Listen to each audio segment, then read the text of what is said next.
Alright, so I don't know how to really start these videos, but I'll be basically going through the SMT indicator, explaining how I use it and everything about it.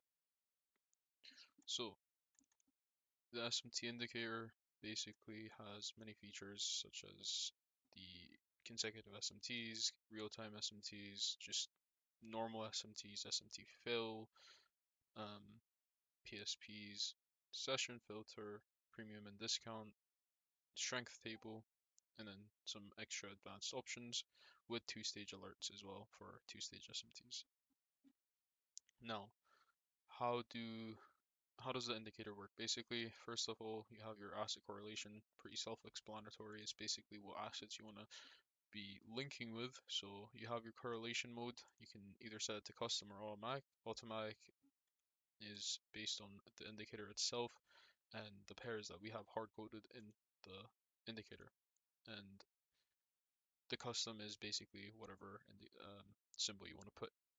The way you input them is if you go to custom, these slots open up and then you can add your correlated asset to this. So with M and Q, you could say ES and YM are correlated, and if you don't want a third pair to have the 3-time SMT, then you just turn the third one off. And as you can see, SMTs for those two pairs show. If you turn the third one on and put R2Y as an example, that'll show SMTs with R2I as well, as you can see. Now, you can also click those to reset them and go back to automatic. You have two, well, three different modes for assets as well. You can go dyad, which just basically forces it to be pair to pair, so MNQ to ES, for example. You have triad, which is just a second correlated asset, so MNQ and ES with YM as automatic is set to, or you can go multi-triad, which is basically all three pairs simultaneously while using smart asset correlation, which is also hard coded. So in this case for NQ, we don't have RTY, though although for your USD, for example, it'll be trio correlated basically with the DXY as well. So for the customization, it's pretty simple. It's all based on one color for the labels and the lines for all SMTs. We've done this to just basically make it more minimalistic. You can change the line color here, the way it is drawn. If you want it dotted, for example, and you want it to be blue with a thickness of 2, it will change to that setting. And then if you want the labels, for example, to be black and you want them to be normal, and this is a toggle that needs to be removed. Currently, it does not do anything. But it's a bit buggy. The gap color is for the SMT fill, and as you can see right here, we have an SMT fill, which updates automatically as well, and you can change that with the same thing. You can add gap borders and the line width for the gap border. Okay, next we have the master toggle for the SMT and everything about the SMT. Basically, we have the master toggle, which turns all in the SMTs on and off, other than the external features. Then you have a toggle for the consecutive SMT if you don't want to have it on at all. Master toggles for either one. Real-time SMT as well, which basically draws a real-time bar whenever there's SMT detected at the one of these pivots. Now, bias basically lets you show and filter what SMTs you want to show. So neutral shows both bullish and bearish. Bullish shows only bullish SMTs, and we don't currently have any in the range. But I can possibly change it. Time frame, as you can see, only bullish ones show. Whereas if I just go there and show neutral, it'll show both bullish and bearish. Live SMT basically means while the candle is still closing on the higher time frames, the SMT still gets drawn. Whereas if it's a higher time frame SMT and it's on the lower time frame that it's showing, such as these ones, where they have the 15-minute time frame next to them, it will only show once the 15-minute candle has closed and confirmed. So that's how closure works. Live SMT just detects it as soon as it's drawn, as soon as it detects on the lower time frame, sorry. Pivot strength is for the older anchor point, basically, as you can see. So it checks how many candles between each other have to have like space before it can be an SMT. So 3 is the default value. If we were talking 3, it would be this candle has to have 3 candles that haven't swept it before that could be an SMT pivot high. Then, or pivot low, sorry. The look back is how many candles you want it to be able to look back in, and what range of candles from the current candle back, how many candles you want it to scan back for the SMTs. So in this example, this is a candle that this is where the SMT detected the pivot, and this is where it ended, and that was in 13 bars, so that would detect as an SMT. SMT history basically shows the maximum number of both bullish and bearish SMTs at the same time. So 1, 2, 3, 4, 5. SMT fill is basically just a look back and the master toggle for it. If you wanted to be able to look back, how many candles you wanted to be able to look back for that SMT fill. PSP basically has a filter mode, and the master toggle obviously turns it on and off, and the filter mode just makes it need to be a pivot point before it detects as a PSP with a PSP symbol. This is some customization and how many PSPs you want it to be able to show. The session time filter is a time filter if you enable it as a master toggle and then enable one of the session filters. It basically only lets the SMTs be detected in that specific time range. So if we, as we currently are, set to 2 a.m. to 5 a.m. If I go to replay to 2 a.m. to 5 a.m., SMTs should show, and not before that or after that. So only in that time period.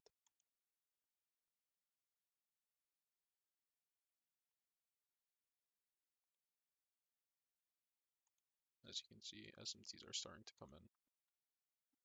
The more you have on the session filters, it basically adds up. So during the filters that are enabled, the SMTs will show. Now the premium and discount we have is on the side, and these are the settings for it. The settings go if you want an advanced premium and discount or any of the other ones. Advanced premium discount looks at the most relevant higher time frame levels, scanning through the 1 hour and the 4 hour depending on what time frame you are, and the higher time frame you are, the higher it will be scanning on. The time frame filter basically shows the advanced option on that specific time frame, so minimum of an hour time frame. If you turn it off, it will show as an advanced premium discount on the lower time frame as well, but since it's the same one, it will just show this. If you want a custom time frame and you're on current or custom time frame or previous custom time frame, you can change it here with what time frame you want, and the time frame filter works on that. As you can see, if I turn it off, it will pop up. Sorry, this is because it's on the 1 minute as well. The colors and editing, and then the advanced premium discount look back, so it can look back how many candles on the higher time frame for it to detect its advanced premium and discount basically. Now we have the strength table. The strength table basically shows the 3 assets or the assets that you have correlated on the indicator, basically set on the asset correlation, and tells you whether those assets, which one of those assets is strong, not neutral, or weak, in between strong or weak basically. And I can show you that by doing this and go to the higher time frame. Based on the current swing, NQ is the weakest, so it detects this swing as a premium and discount on each asset. So from here to here, and from there to there. I'll show you in a second, sorry. From there to there. YM is the weakest, as you can see, ES is the medium, and NQ is the strongest in between those. Then we have the advanced options, which are the time frame filters and labels and some other miscellaneous options. So these advanced options basically go as follows. So the SMT time frame filter is for the higher time frame or the regular SMT detection in a toggle as a master toggle. So if you turn that on and you put it to 30 minutes, for example, all the SMTs should disappear and only consecutive and so on should show, which are enabled. SMT fill time frame filter is just basically to fill the SMT fills, filter out the SMT fills to a certain specific time frame. PSP time frame filter is the same, it just filters it out to the 15-minute, and that is as you desire, and then consecutive as well. Now, the best options that you should use to show the highest probability setups and SMTs, no setups, sorry, SMTs, are these as follows. Just SMT filter off, fill time frame as preferred if you want higher time frame SMTs, only SMT fills to show, whereas you don't want the lower time frame ones as they might be lower probability. You can put the time frame filter on. But between the two master toggles for the SMTs, I would keep the SMT time frame regular one off to show the highest probability ones, and the consecutive to around the 5-minute or 3-minute filter, so your 1-minute charts do not get as cluttered if you trade the 1-minute, since they do clutter quite a bit because they have a lower pivot detection, as you can see. The calculated bars, this is just for load times, and usually I would just keep that on 1000, that is the sweet spot usually.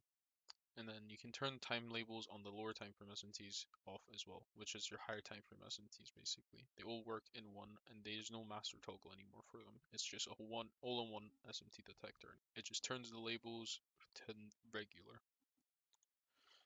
You can turn monospace font on, some customization, and you can show the strength switch symbol whenever a strength switch occurs.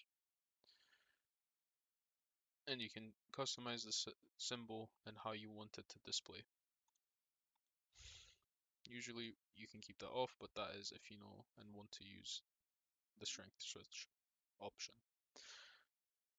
For the SMT invalidation and resurrection and the cleanup, I would keep them all on as it just clutters your screen more, and it's just more of a debug thing that we use for whenever we are coding. As you can see, it clutters a lot and it's just better to keep off. SMT resurrection is basically just for the 2 stages, and if you use 2 stages, that is what you should use as an option.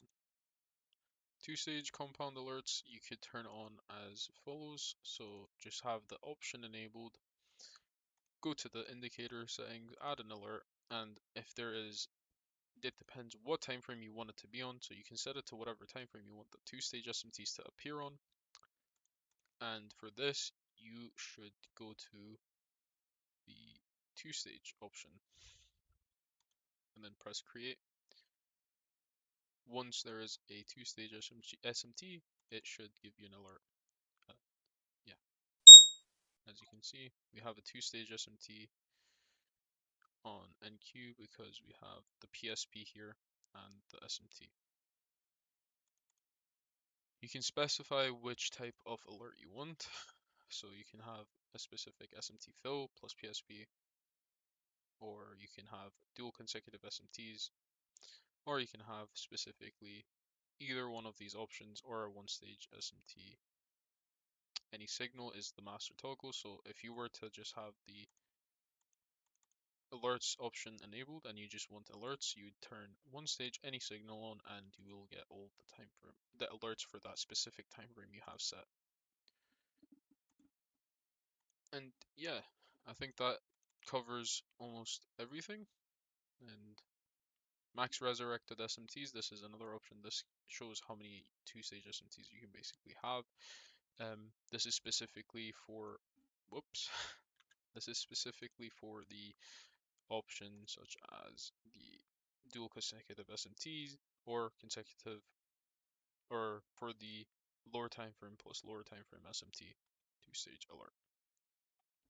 And yeah, I think that covers it all. I hope that explains everything, and if there's any other questions, please don't feel afraid to ask in the Discord server.